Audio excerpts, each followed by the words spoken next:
Welcome to The Explainer.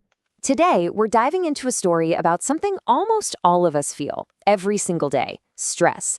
And more importantly, what happens when that internal alarm gets stuck in the on position. It's such a common feeling, right? But to really get what's happening inside your body when that pressure just refuses to let up, well, we need to take a much closer look. So, here's our game plan. We'll kick things off by figuring out what stress actually is. Then, we'll see what happens when it sticks around for too long, explore the damage it does to both body and mind, and, most importantly, we'll talk about how you can take back control. All right, first things first, what is stress? Because it's so much more than just a feeling. It's this incredibly powerful, ancient physical response baked right into our DNA. Just think of it as your body's built-in alarm system. It's designed to flood your system with hormones that get you ready for a sudden challenge. You've heard of it, of course. It's the fight or flight response. Now, in the short term, stress can actually be a good thing. It can sharpen your focus before a big meeting or a game. The real problem kicks in when that alarm bell gets jammed and just never, ever shuts off. And that right there is the key difference. See, acute stress is temporary. It can even give you a boost. But chronic stress, that's a whole different animal.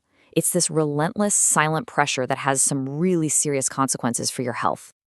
In fact, the source material points to over 19 serious long-term health problems caused by chronic stress. So how does the system overload actually go on the attack inside our bodies?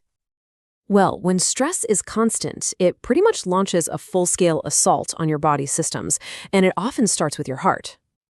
You know, what's so fascinating is just how connected all of these things are. The very same stress hormones that are messing with your blood pressure are also the ones causing chaos in your digestive system and your immune system. When you're in that constant fight or flight mode, your body basically pulls energy away from things like fighting off germs to focus on immediate survival. It leaves you wide open. It really is a full body assault. And the damage just keeps spreading.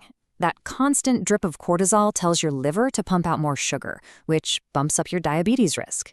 It triggers cravings for all the wrong foods, leading to obesity. And it throws your hormones completely out of whack, affecting everything from your skin and hair all the way to your reproductive health.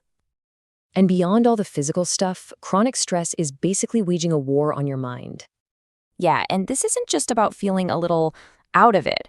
High levels of cortisol can cause actual physical damage to the hippocampus. That's the brain's memory and learning hub.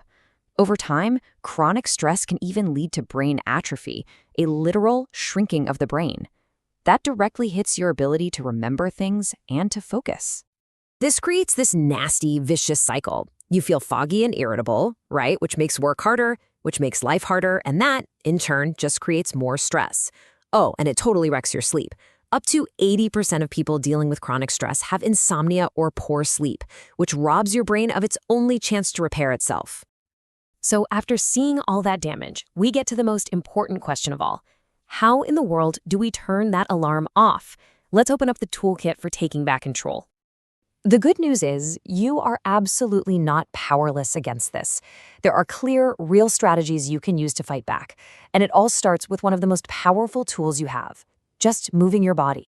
See, when you exercise, you're pretty much completing that fight or flight cycle. You're telling your body that the danger has passed, that the threat has been dealt with. Even just 30 minutes a day can help flush out that cortisol and release endorphins, which are your body's own natural feel-good chemicals. Think of these practices as a manual override for your stress response.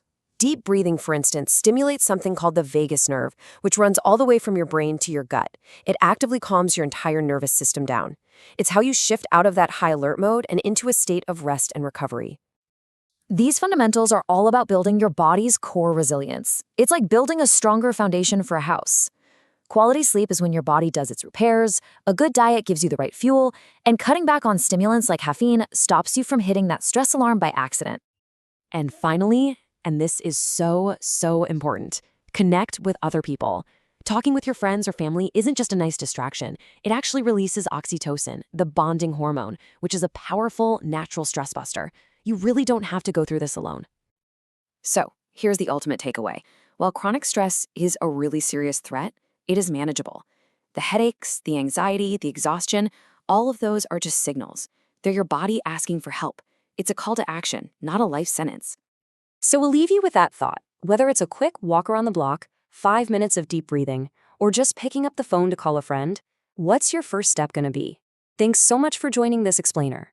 Health is the most precious gift. If this video helped you or someone you love, please like, subscribe, and share so more families can stay safe and healthy.